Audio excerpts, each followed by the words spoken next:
Hello everyone, welcome to Gyan achievers. How are you? I hope you all are doing well.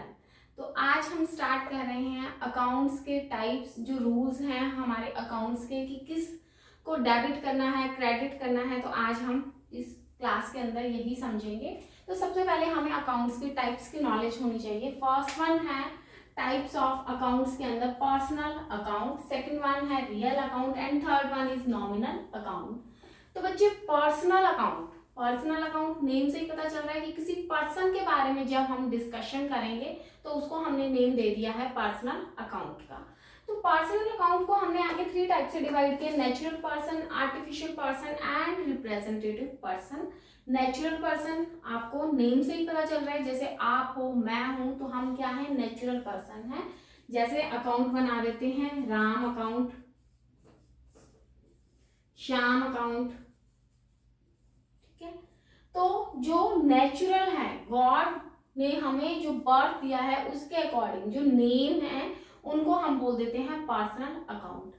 Artificial होता है जो actual में natural नहीं है लेकिन वो मान लिए जाते हैं, उसको हम बोल देते हैं आर्टिफिशियल अकाउंट. जैसे कि कोई कंपनी है, जैसे रिलायंस कंपनी, आप रिलायंस का नेम ले सकते हो. विप्रो कंपनी है, टाटा कंपनी है, इसको हम कहते हैं कि टाटा कंपनी ने इतने करोड़ का बेनिफिट गेन किया. तो क्या टाटा कंपनी आप उसको देख सकते हो? यस, देख सकते हो, लेकिन उसको होल्ड कौन कर रहा है? कोई पर्सन ही कर रहे हैं. ठीक है, ऐसे तो एक तरह की बिल्डिंग ही है सिर्फ, लेकिन उसको हमने मान लिया है. हम कहते हैं हमने एबीसी कंपनी पे केस फाइल किया है.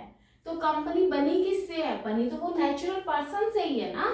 ठीक है, तो ये होता है आर्टिफिशियल पर्सन, जिसको हम एक लीगल एंटिटी मान लेते हैं, हम एक लॉ के अकॉर्डिंग एनफोर्सेबल कर देते हैं, उसको हम बोल देते हैं आर्टिफिशियल पर्सन. जैसे कि एग्जांपल दिया है मैंने, रिलायंस लिमिटेड हो गया है, विप्रो लिमिटेड हो गया, टाटा लिमिटेड हो गया है. तो ये क्या हो गए हैं? Artificial person. क्लियर है बच्चे कि what is artificial person account. Next one है रिप्रेजेंटेटिव अकाउंट. अब रिप्रेजेंटेटिव कि हम किसी पूरी होल पर्सन को एक अकाउंट से रिप्रेजेंट करेंगे. फॉर एग्जांपल मान लीजिए मैं आपसे व्हाट्सएप की बात करती हूँ. व्हाट्सएप पे मान लीजिए मैंने एक फैमिली ग्रुप बनाया जिसके अंदर मेरे पूरे फैमिली मेंबर्स हैं. अब फैमिली मेंबर्स, मान लीजिए मेरी फैमिली में 20 फैमिली मेंबर्स हैं. अब 20 फैमिली मेंबर्स का मैं ऊपर एक नेम दे देती हूँ और वो नेम क्या दे देती हूँ? फैमिली. ठीक है, जहां पे यहाँ पे तो मैंने फैमिली मेंबर्स के नेम लिख दिए, मान लीजिए ए बी सी डी ई. तो ये मेरे फैमिली मेंबर्स हैं.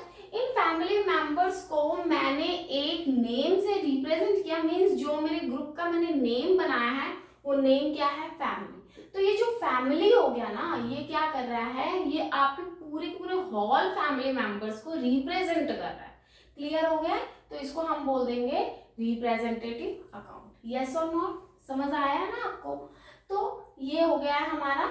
अब ये तो बात हो गई है कि हमने सिंपल लैंग्वेज में आपको एक एग्जांपल के फॉर्म में मैंने समझाया, लेकिन अगर मैं आपको समझाती हूँ बिजनेस के पॉइंट ऑफ व्यू से. फॉर एग्जांपल आपकी कंपनी में मान लीजिए 1000 एम्प्लॉइज है.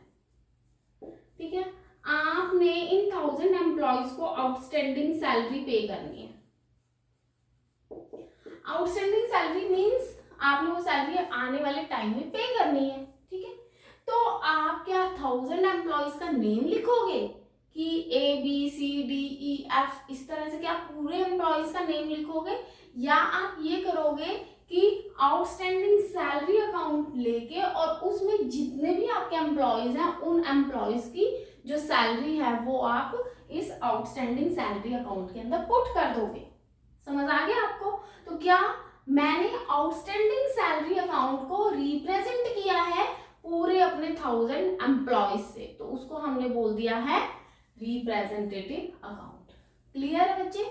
आउटस्टैंडिंग पेमेंट है, एडवांस पेमेंट कर रहे हो आप, प्रीपेड पेमेंट कर रहे हो, तो उस चीज के लिए भी हम प्रीपेड सैलरी अकाउंट बना सकते हैं. क्लियर है? ये बात थी हमारी पूरी की पूरी पर्सनल अकाउंट की बात. नेक्स्ट वन है रियल अकाउंट. अब रियल अकाउंट क्या होता है? रियल अकाउंट के अंदर हम ऑल एसेट्स को लेके चलते हैं, ऑल एसेट्स को, ठीक है। तो एसेट्स के अंदर हम, आपको पता ही है ऑलरेडी कि एसेट्स हमारे पास टू टाइप की होती है, टेंजिबल और इनटेंजिबल एसेट्स। क्लियर है?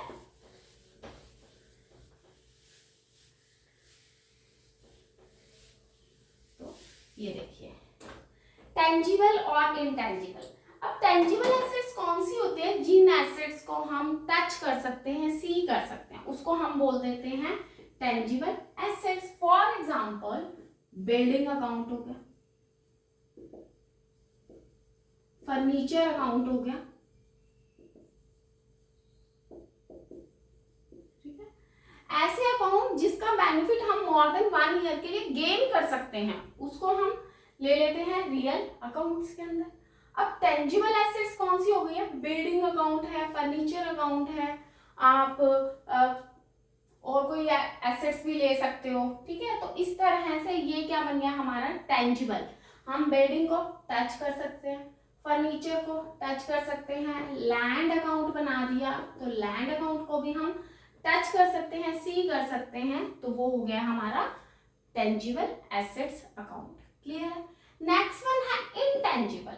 इनटेंजिबल होता है जिसको हम टच नहीं कर सकते, सी नहीं कर सकते, उसको हमने नेम दे दिया है इनटेंजिबल एसेट्स अकाउंट का। For example goodwill account, copyright,